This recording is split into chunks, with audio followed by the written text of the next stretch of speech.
नमस्कार दोस्तों, आइए आज की कहानी की शुरुआत करते हैं। अनीता के परिवार में उसके माता पिता और एक भाई थे जो सब एक साथ रहते थे। अनीता बहुत ही शांत और अच्छे विचार वाली लड़की थी। उसके पड़ोस में एक लड़का रहता था, दीपक। दीपक बहुत ही अच्छा लड़का था। दीपक के माता पिता किराए के घर में रहते थे। अनीता को दीपक बहुत पसंद था और मन ही मन प्यार करती थी। अनीता के माता पिता ने से भी उसके रिश्ते बहुत अच्छे थे और दोनों परिवार में आना जाना लगा रहता था। दीपक के माता पिता भी अनीता को पसंद करते थे। एक दिन अनीता के पिता को पता चला कि दोनों एक दूसरे से प्यार करते हैं, तो उन्होंने उनकी सहमति से शादी पक्की कर दी। मन ही मन अनीता बहुत खुश थी, उसे उसका प्यार जो मिल रहा था। अनीता की खुशी खुशी शादी हो गई। अनीता और दीपक बहुत खुश थे। दोनों ने अपनी नई जिंदगी की शुरुआत बहुत ही अच्छे से किया। फिर दीपक को दूसरे शहर में नौकरी हो गई और सारे परिवार साथ दीपक दिल्ली में रहने चला गया।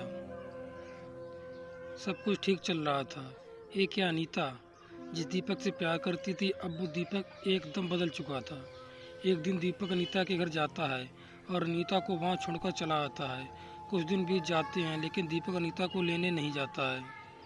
दीपक ने अनीता के माँ बाप से कुछ रुपयों की मांग की।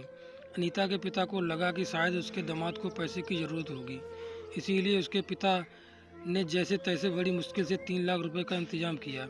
फिर दीपक अनीता को साथ ले गया, लेकिन धीरे धीरे हालात बिगड़ने लगा। कुछ दिन बाद फिर से दीपक ने अनीता को उसके मायके छोड़ दिया और फिर कुछ रुपयों का मांग किया। अब अनीता के पिता को लगा कि अनीता की ज़िंदगी का सवाल है, तो उन्होंने फिर से कर्ज लेकर कहीं से पैसे इकट्ठे किए और दीपक को दे दिए। अनीता पूरी तरह से टूट चुकी थी। वो कितना प्यार करती थी दीपक से, पर अब दीपक का असली चेहरा उसके सामने था। दीपक के घरवाले भी पैसे के लिए अनीता पे बहुत अत्याचार करते थे, मारपीट करते थे। एक बार अनीता ने अपने माता पिता से पैसे मांगने से मना किया तो उसके पति ने उसे घर से निकाल दिया। अनीता अपने माता पिता के घर चली गई और दीपक पे मुकदमा दर्ज कराया, लेकिन दीपक अनीता को लेने नहीं आया। अनीता अपने माता पिता पे बोझ बनना नहीं चाहती थी। उसके एक स्कूल में पढ़ाना शुरू किया। अब वो अपनी ज़िंदगी जी रही थी, लेकिन हर लड़की चाहती है कि वो अपने पति के साथ खुशी खुशी रहे। अनीता हर बार दीपक को फ़ोन करती और गुड़गुड़ाती। उसने दीपक को माफ़ भी करने का फैसला ले लिया, लेकिन दीपक नहीं मानता था।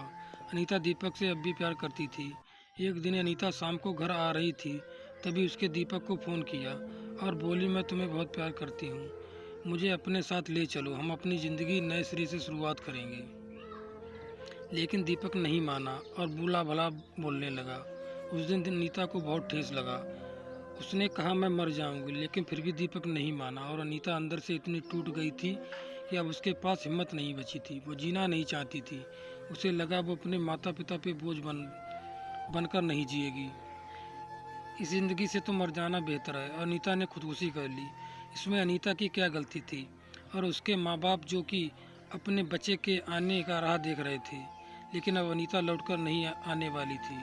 हमें कभी भी अपने जीवन से हारना नहीं चाहिए, हमें ज़िंदगी से लड़ना चाहिए। कहते हैं ना, ज़िंदगी तो लड़कर ही जी जाती है, जो हार गया वो मर गया। अगर दीपक उस दिन मान जाता तो अनीता आज बच जाती। और हमारे देश में आज दहेज के लिए पता नहीं कितनी ऐसी अनीता मर रही हैं। हमें ऐसा नहीं करना चाहिए। आज आप किसी के साथ ऐसा करोगे तो कल आपके साथ भी ऐसा होगा। हमें दहेज का विरोध करना चाहिए। आशा करता हूँ आपको ये कहानी पसंद आई होगी। इसीलिए चैनल को सब्सक्राइब करें, लाइक करें, कमेंट्स करें और अपना सपोर्ट बनाए रखें। धन्यवाद।